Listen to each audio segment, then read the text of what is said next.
लगातार कांग्रेस के लोग इस प्रचार में जुटे थे। जो मेरे खिलाफ प्रचार कर रहे थे उनकी पोल खुद की खुल गई है। साथियों, आपके सामने बड़ा उदाहरण है करनाल की लोकसभा की सीट। आप याद करो, जब चुनाव की बिगुल बजा था, जब चुनाव की घोषणाएं हुई थी, मैंने प्रेस कॉन्फ्रेंस में मेरे से प्रेस के साथियों ने पूछा था कि अवैध सिंह जी आपकी क्या राय है, आप क्या करोगे। मैंने उनसे कहा था कि हम 10 की 10 सीट पे चुनाव लड़ेंगे। और वहीं मैंने उनके सामने एक बात कही थी कि मनोहर लाल खट्टर अगर करनाल से चुनाव लड़ेगा तो मेरी जाती इच्छा है कि करनाल के अंदर हम सबको मिलकर के एक ऐसा उम्मीदवार खड़ा करना चाहिए जो मनोहर लाल खट्टर को चुनाव से बाहर करने का काम करे। मैंने खुल करके ये कहा था कि कांग्रेस के लोग अपना सर्वे कराएं। मैंने अपना सर्वे कराया है। मैं रोज करनाल के लोगों से मिलता हूं, जाता आता हूं। जब भी कहीं लोगों से राजनीतिक बातचीत होती है, जब पूछा जाता है करनाल में कौन सबसे ज्यादा सक्षम उम्मीदवार है, सबसे मजबूत आधार किसका है, हर व्यक्ति की जबान से मैंने एक ही बात सुनी थी कि अगर वीरेंद्र मराठा साझा उम्मीदवार बनकर के आ जाए तो कोई नहीं हरा सकता। जब मेरे सामने ये बात आई तो मैंने प्रेस के माध्यम से कांग्रेस के लोगों को संदेश दिया और कहा कि अगर वीरेंद्र मराठा को कांग्रेस पार्टी भी अपना उम्मीदवार बना करके लेकर के आएगी तो इंडियन नेशनल लोकदल पार्टी कोई उम्मीदवार खड़ा नहीं करेगी, समर्थन देने का काम करेगी। जब हमने ये बात कही, वही कांग्रेस के लोगों के सामने शरद पवार जी जो गठबंधन के सबसे बड़े नेता है, उन्होंने भी ये बात दोहराई कि आप लोगों को इस पे विचार करना चाहिए और वीरेंद्र मराठा जी को टिकट देकर के चुनाव लड़ाना चाहिए। लेकिन कांग्रेस की नीयत में खोट थी, भूपेंद्र सिंह हुड्डा की नीयत में खोट है। हुड्डा नहीं चाहता कि भारतीय जनता पार्टी हरियाणा प्रदेश में कमजोर पड़े।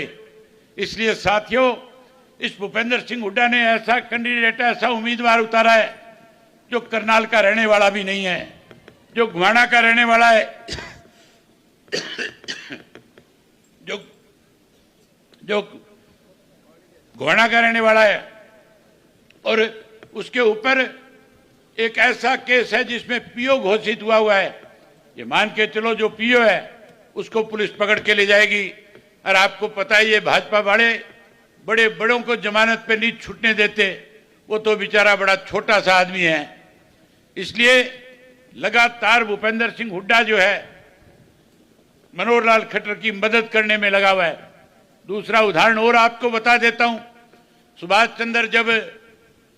चंद्रा जब एमपी बना था राज्यसभा का, सोनिया गांधी जी से और हमारी आपस में बातचीत हुई थी। मैं अपोजिशन का लीडर था। उस वक्त में ये तय हुआ था हरियाणा की 2 सीटों पे चुनाव होना था। एक सीट के ऊपर भाजपा जीत रही थी, दूसरी सीट पे कांग्रेस और हम मिलकर के चुनाव लड़ रहे थे। हमारे दोनों के मिलकर के 37 वोट बनते थे। हमारा उम्मीदवार जीतना था। मैंने उनके सामने प्रस्ताव रखा और कहा था कोई ऐसा साझा व्यक्ति लेकर के आओ जिसपे आपको आपत्ति नहीं हो, हमें भी आपत्ति नहीं हो। साझा उम्मीदवार लाए, लेकिन सुभाष चंद्रा को जिताने के लिए भूपेंद्र सिंह हुड्डा ने अपना बैलेट पेपर भी खाली छोड़ने का काम किया था। जहां बैलेट पेपर खाली छोड़ा, वहीं पेन की स्याही बदल करके 14 अपने साथी विधायकों के वोट कैंसिल करवाने का काम किया था। इस बात को लेकर के जब हमने सोनिया गांधी के पास उस कैंडिडेट से कहा कि जाओ शिकायत करो, तो सोनिया के भी हाथ खड़े हो गई थी, बेबस हो गई थी, वो भी नहीं चाहती थी। साथियों, मैं तो आपसे एक ही निवेदन और आग्रह करूंगा कि आज जितनी बड़ी संख्या में आप यहाँ पे आए हो, जो आशीर्वाद आज आप मुझे दे रहे हो, जो विश्वास और भरोसा आज आपने मेरे में जताया है, मैं आपको विश्वास और भरोसा दिलाता हूं, मैं आपके इस भरोसे को कभी टूटने नहीं दूंगा।